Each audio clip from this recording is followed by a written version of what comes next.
Didn't see Hedel or Nemeth. No, I didn't see them either. Anything on those guys? Hedel's day to day, Yeah. and Nemeth is personal. Okay. Is there a chance either of them will go with you to Columbus?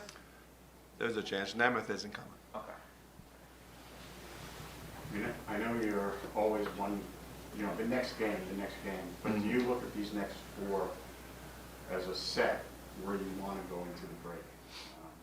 I do, yeah. They don't, but I do, yeah. No, definitely. They're a big point. Every game's a big game, but then we got forward to that couple of weeks break after that, and it'd be nice to play real good and get some good wins in those 4 games for sure, and set the tone for Then we'll worry about the break, and then we come back after that. But no, you always try and push your team. You're in a good spot, but you just like to push it a little further. It's been a lot of changes recently, obviously, but Gauthier potentially with Kreider and Miko. What do you like about that?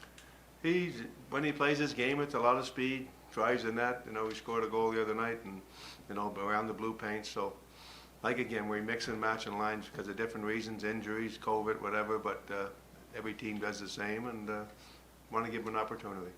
It seems though recently, and he deserved that opportunity. Mm-hmm. It seems recently that you've been a little more okay with making in-game switches if you feel like the team needs a spark or you need to change something around. Yeah, no. Like I told you from early on, it's perfect when I can throw the 4 lines out and everything's going well and playing well. And sometimes as a coach, you talk to your staff and you say, let's try this, let's try that, and for different reasons. And there's been a lot of different reasons lately. When Trouba was in the box, I guess, last game, you gave Schneider a shift on the PK. How'd you like? Did you like what you saw there? I didn't. Oh, you didn't. Gordon Murphy did. Yes. You guys did, let's say that. Yeah. Honestly, I can't even recall the situation. You know what I mean? You watch the game back, but yeah, that's what he's gonna be a Trouba. He's a mini Trouba right now. That's what the kid's gonna be. And when Trouba was in the box, I didn't realize the situation. And Murph puts out whoever he feels comfortable with to kill that penalty. And I think the kid did a fair job. I didn't notice any big mistake. I know that. Well, so that leads into the next question of, now that you've had a few games of watching him, I like him a lot. Yeah. He's gonna, like I said, it's to me he looks like a mini Trouba right now. Young kid, getting better every game. Plays a physical brand. Got some skill. He had, scored a goal. I think he hit a crossbar in Carolina with a great shot. So there's a combination of a lot of good things there, and just growing his game. And he's a young kid and going out there and makes very few mistakes. Get back to Kreider for 1 second. He was talking about how the PK has made him a better player, he thinks. What have you noticed? How did that help his game this year, you think? I just think it's his personal game, his confidence. He grew a lot of confidence from it, and he's played with Mika for a long time, and they're a good pair. And for whatever reason, this year he's obviously got a lot more PK time than he had in the past, and he's striving under it, and he likes it, and he enjoys it, and I just think it keeps him more in the game. So he's a better all-around player, and give credit to him. He's never done it before very much, and he took it. And again, when we started the season this year, we didn't have a lot of PK guys, and he got the opportunity. He did a great job. Are you willing to tell us who's going to play in goal tomorrow? No.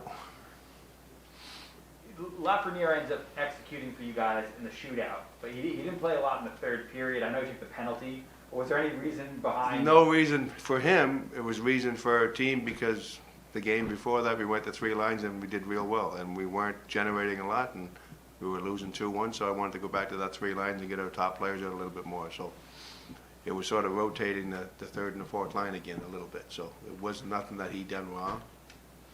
It was just me trying to get us back in the game and getting the top guys on the ice a little bit more. And we made the switch with Gauthier there earlier in the game. The fact that he still executed for you after not playing as much, was that a nice sign? Oh yeah, no, again, he's a young player. The guy, it's all about winning for our team. It's not about who's going to be out there the most. And if Reeves doesn't play, 12 minutes, he's still a big part of our team. They're all a big part of our team, and they want to win games. And that's the best thing about our group is, it's about winning games, and it's not about personal goals here. And I think that's why they're striving right now. They got to keep going with that, and we're having fun and enjoying it and finding ways to win games. How do you feel Lebord did in the game the other night? Lebo was good, solid, played hard, competed hard. He had to leave there for about 10 minutes, but he was fine. He come back and played solid. Is there something you need to address about your first periods, about your starts?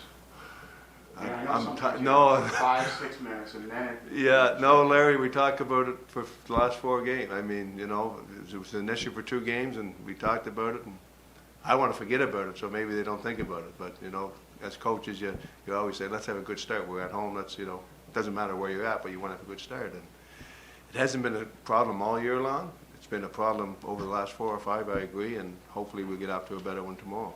But, no, it's I'm not saying it's a concern, because the other night, again, when I watched the game back, and you know, they outshot us, what, 11-3 or something like that, but really, we had the better 2 chances in that first period. They hit the post, and then we scored the goal, and they had probably 1 save that made Chesky make a good save, but there wasn't a whole lot of action. And saying that, we got to be better, don't get me wrong. With the back-to-backs, and you guys have done quite well, it seems like, on the back-to-backs, but do you approach them as like one entity, like it's a back-to-back, or is it one, you know, play the first game and then worry about the second? I made it clear too early in the year that we don't use an excuse for back-to-back games. I personally like them, because when you do play back-to-back, usually you get a couple days off after that, and the guys respect that. So I don't think it's, you know, there were some times in our schedule earlier on where we had laid 3 and 4 and 4 and 6. That was tough, but on the back-to-backs, I have no issue with them. But you approach it as one. Well, we take care of the first game. We take care of the first game first, and then we worry about the second one after. It's just, let's think about Columbus tomorrow night, and, you know, we've done it enough times. I mean, we've done this scenario where you go on the road, play the first game, and come back, and, you know, you fly back and you get ready for the second game when it's over. I mean, the game's over, you fly back, you go to your house, there's no morning skate, there's no morning meetings, you get prepared for the next night. Be a little bit more, you know, with the Lundqvist night, obviously, so it's going to be a little bit more, you know, exciting coming to the rink and getting ready for that night. But, you know, back-to-backs are no issue for me. But you don't look at like, okay, maybe I'm going to play this guy here, and maybe rest him in the next game or something like that. You're talking about the goalies again? No, well, you could have a 7th defenseman or something. That Yeah, no, not really, no. Goaltending, we always discuss that, Yeah. of course, but for forwards and defensemen, no. One more, not just on Lafreniere, but young players in general. Do you view ice time as important in the development process, or how do you? Like, Well, if it was 2 and 3 minutes, I would, but when it's 8, 10, 11, 13, it's not a, you know, no, I So you don't think like 10 to 15 is not a huge difference No, for you? no. I mean, like I said, I wouldn't want to play, we talked about that earlier in the year. I wouldn't want to play a kid for 2 minutes or 3 minutes in the game. That's not right. There's no development there. But you're talking 8, 12, 15 minutes. You know, that's a big part of the game. It's an important part of the game. It's not your top line players playing that, but the 3rd and 4th line, sometimes that's the way the game goes. That's how it ends up some nights. And it's not because we're disappointed in their play, but that's, you know, when you're playing your top guys 20 minutes or 21 minutes certain nights, that happens.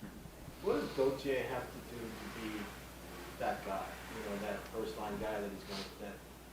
Well, he's getting a chance to play with some guys, you know, because some guys are hurt, and it opens the door for him. That's what it does. The same as Lebord. When Lebord didn't play a bunch of games, it opens the door for him and gives him an opportunity. The young players take it and run with it. Okay. Make the coaches look bad. That's what we want. Thank you. Thank you.